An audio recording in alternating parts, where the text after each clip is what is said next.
Hello students, welcome to online classes of advance senior secondary school Mundal. अभी हम पढ़ने जा रहे हैं 12th क्लास में हेल्थ एंड फिजिकल एजुकेशन। आपको पता है फर्स्ट चैप्टर हमने कंप्लीट कर लिया है, तो आज हम अपना सेकंड चैप्टर स्टार्ट करने जा रहे हैं जिसका नाम है प्रशिक्षण विधियाँ अर्थात ट्रेनिंग मेथड। खिलाड़ी की कुशलता, दक्षता, उसके कौशल और उसकी स्किल्स को बढ़ाने के लिए हम ट्रेनिंग लेते हैं। तो ट्रेनिंग से हमारा अभिप्राय यही है कि खिलाड़ी की योग्यता को बढ़ाना। तो खेल प्रशिक्षण काफ़ी तरह के होते हैं, अलग अलग खेल के अलग अलग प्रशिक्षण होते हैं। तो इन खेल प्रशिक्षणों में खिलाड़ियों के द्वारा प्राप्त किया जाने वाला या किया जाने वाली योग्यता, जिसका उनके द्वारा विभिन्न प्रकार के खेलों में यूज होता है, तो ट्रेनिंग मेथड से हम उन योग्यताओं को प्राप्त करते हैं। तो हमारा पाठ यही है कि प्रशिक्षण विधियाँ कैसी हैं। इस पाठ से संबंधित काफ़ी बातें हमने पिछले पाठ में भी पढ़ी थी, तो उन्हीं का विस्तारित रूप से इस पाठ में हम अच्छे से पढ़ेंगे कौन कौन सी प्रशिक्षण विधियाँ हैं।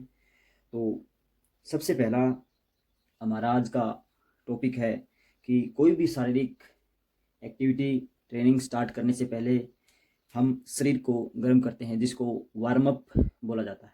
तो वार्म अप क्यों ज़रूरी है, वार्म अप में होता क्या है, उसके बारे में आज हम पढ़ेंगे और वार्म अप करने की कौन कौन सी विधियाँ पूरे संसार में अपनाई जाती हैं।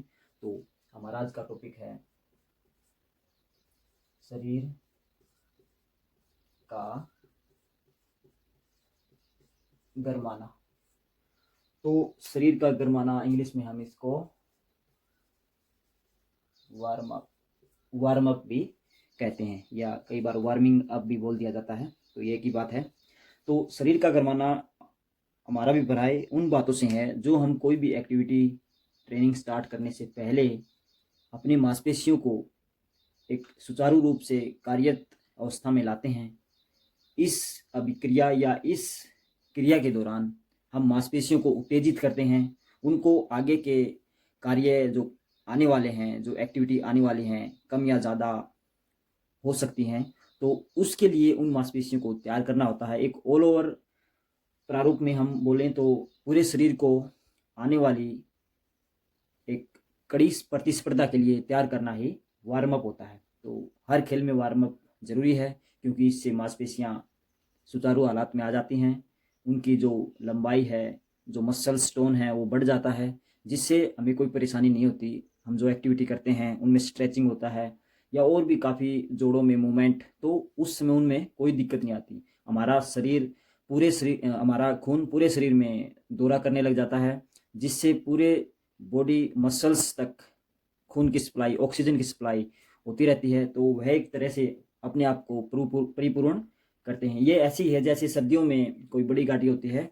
उसको कहीं जाना होता है, तो ड्राइवर जो गाड़ी का होता है वो गाड़ी को कम से कम 5-10 मिनट स्टार्ट करके रखता है। इससे क्या होता है, जो इंजन में जो तेल की सप्लाई होती है वो पूरी तरह से अच्छे से सभी पार्ट्स तक पहुंच जाती है, तो गाड़ी स्टार्ट रहती है। तो वह भी एक प्रकार का वार्म अप ही होता है। आगे जब गाड़ी को लोड लेना होता है उस समय उसके इंजन में कोई कठिनाई नहीं होती, इंजन पर कोई प्रेशर नहीं पड़ता। सेम वैसे ही यहाँ पर शरीर का गरमाना भी है कि जब हम कोई खेल खेलते हैं, हैवी एक्सरसाइज करते हैं, तो उस दौरान हमें कोई दिक्कत ना आए, हमारी मांसपेशियों को कोई कठिनाई ना आए, कोई झटका ना लगे, शरीर में अच्छे से खून का दौरा होता रहे और एक पोषक तत्व जो शरीर को ऊर्जा देने वाले हैं वो पूर्ण रूप से उन मांसपेशियों तक पहुँचे। तो शरीर गरमाना एक प्रकार से वही है, खून का दौरा बढ़ जाता है इसमें और हमारा शरीर एकदम तरोताज़ा हो जाता है आने वाली एक्टिविटी करने के लिए। तो शरीर का गरमाना आप समझ गए होंगे। तो यह दो प्रकार का होता है, मैं पहले भी पिछले चैप्टर में भी बात की थी आपसे, तो आज हम अच्छे से जान लेंगे इसको। सबसे पहले है सामान्य गरमाना, जिसको हम जर्नल भी बोल देते हैं, जर्नल वार्म अप। तो सामान्य गरमाना, जर्नल वार्म अप बोल दिया जाता है, वो वार्म अप होता है जो हम कोई भी खेल हो, किसी भी खेल से संबंध रखते हो, हर खिलाड़ी के लिए यह सब लगभग सेम है, समान है। तो सामान्य गरमाने में हम कुछ हल्के हल्के एक्सरसाइज करते हैं और यह सभी खेलों के लिए ज़रूरी होती है। इसमें कोई स्पेसिफिक खेल के लिए अलग नहीं होता, हर खेल के लिए कुश्ती वाला प्लेयर भी ये कर सकता है, एक रनिंग वाला, फुटबॉल खेलने वाला, हॉकी खेलने वाला भी इसको कर सकता है। तो इसको हम सामान्य गरमाना कहते हैं। इसके दौरान कुछ हल्की हल्की जॉगिंग की जाती है, हाथों का मूवमेंट्स, लेग मूवमेंट्स और काफ़ी तरह की स्ट्रेचिंग इसमें आ जाती है।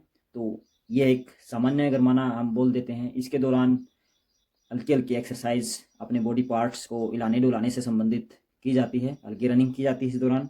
तो यह हमारे को एक सुस्त अवस्था से जागृत अवस्था में लाने की क्रिया होती है। तो दूसरा यहाँ पर है विशिष्ट गरमाना, जिसको हम स्पेसिफिक वार्म अप बोल देते हैं, SPACIFI, स्पेसिफिक वार्म अप। तो विशिष्ट नाम भी लिखा हुआ है, नाम से ये परिचित हो रहा है कि यह कोई विशिष्ट है, स्पेसिफिक है, किसी गेम से संबंधित है। तो विशिष्ट वार्म अप या स्पेसिफिक वार्म अप में हम उसी तरह की एक्सरसाइज या उसी तरह की एक्टिविटी अपनाते हैं अपने शरीर को गर्म करने के लिए जो हम आगे एक्टिविटी या कोई आगे खेल खेलने वाले हैं। जैसे कुश्ती का प्लेयर है, वह अपने आप को स्पेसिफिक वार्म अप करने में किसी दूसरे खिलाड़ी से जोर आजमाइश करता है, कोई वजन उठाता है, अपने शरीर मांसपेशियों पर दबाव डालने की कोशिश करता है। अगर स्पेसिफिक वार्म अप हम किसी फुटबॉल प्लेयर के लिए बोलते हैं तो वह कोई रनिंग एक्सरसाइज करेगा, एक स्टल रन करेगा, जिग जैग में रन करेगा, क्योंकि उसमें उसको खेल के दौरान उन्हीं एक्टिविटी की आवश्यकता होती है। वह कोई भार वगैरह नहीं उठाएगा, क्योंकि भार उठाना उसके खेल में सम्मिलित ही नहीं है। तो वह कोई फुर्तीलेपन को या गति को बढ़ाने वाली एक्सरसाइज होती हैं, उन्हीं को स्पेसिफिक वार्म अप में शामिल करेगा। तो ये हमने समझा, सामान्य और विशिष्ट आपको अच्छे से समझ में आ गया होगा। तो ये दो तरह का गरमाना होता है। फिर आगे हम कोई भी खेल होते हैं, एथलीट्स रन करता है या जंप करता है, तो वो आगे इनके आगे वो एक्टिविटी होती है। और जब बीच में पूरा खेल का खाका तैयार होता है, खेल के दौरान जो भी एक्टिविटी होती है वो समाप्त होने के बाद लास्ट में कूलिंग डाउन होता है। तो कूलिंग डाउन भी उतना ही जरूरी है जितना शरीर का वार्म अप। तो गरमाने की भी कुछ विधियां हैं, वो भी हम अभी देख लेंगे। तो गरमाने की विधियां,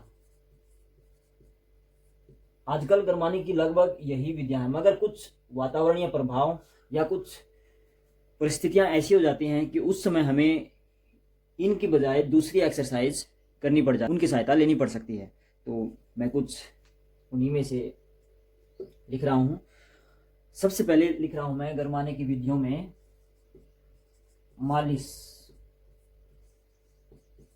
मालिश द्वारा। तो यह एक पुरातन क्रिया है जो हमारी वार्म अप में सहायक होती है। तो मालिश द्वारा भी हम अपने शरीर को वार्म अप कर सकते हैं। पुराने समय में जब खिलाड़ी खेलते थे तो ऐसे ही मालिश द्वारा वो अपने आप को वार्म अप करते थे, गरमाते थे शरीर को। काफ़ी खिलाड़ी आज भी हैं जो जोर आजमाइश करते हैं, वो पहले अपने शरीर को मालिश करते हैं, फिर ऑटोमेटिक मालिश में होता क्या है, उनके शरीर की जो मांसपेशियाँ होती हैं उनमें एक्टिविटी अपने आप पैदा हो जाती है। जब भी हम मालिश करते हैं तो जो खून का दौरा होता है, खून की सप्लाई होता है, वो धीरे धीरे बढ़ने लग जाती है उन अंगों तक जहां हम मालिश कर रहे हैं। तो यह एक महत्वपूर्ण विधि है मालिश द्वारा अपने शरीर को गर्म करने की। इसके दौरान खिलाड़ी को काफ़ी अंगों तक मालिश नहीं कर सकता खिलाड़ी, अकेला खिलाड़ी, तो दूसरे खिलाड़ी की सहायता लेनी पड़ सकती है। तो इसमें यही बात इम्पोर्टेंट है। नंबर 2, गर्म पानी द्वारा।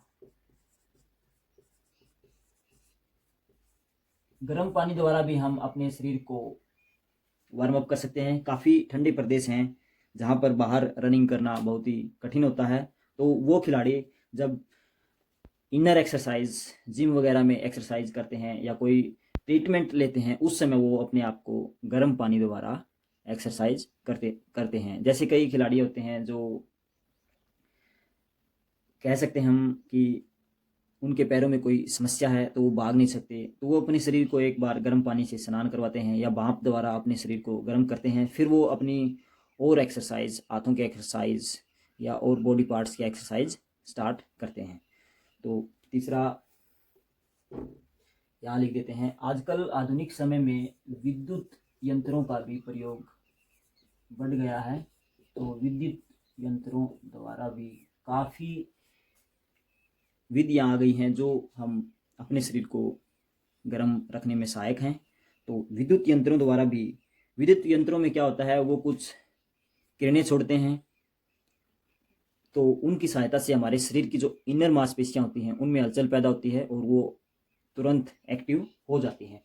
इनमें कई बार पानी का भी प्रयोग होता है विद्युत यंत्रों के द्वारा, तो उनके द्वारा भी ट्रेनिंग, जो भी वार्म अप की विधियाँ हैं वो हम अच्छे से, या अपनी जो मांसपेशियाँ हैं उनको अच्छे से सुचारू कर सकते हैं। एक और पुरातन विधि है चाय कॉफ़ी, चाय या काफ़ी के सेवन द्वारा।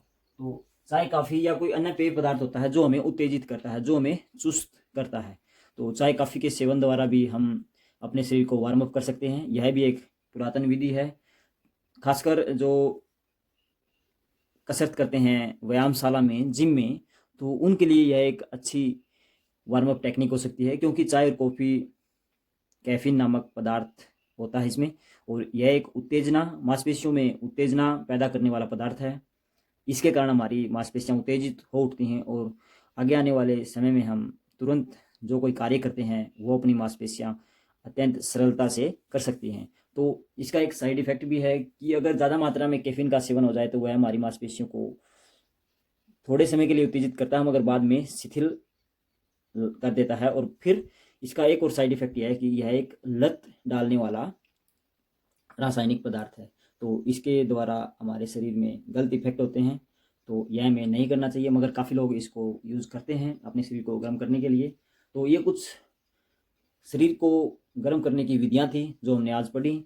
आगे हम गरमाने के जो फ़ायदे होते हैं नेक्स्ट लेक्चर में वो पढ़ेंगे। तो आज के लिए इतना ही, आप इसको अच्छे से नोट करें, समझें, और आज हम यहीं विराम लेते हैं। Thank you.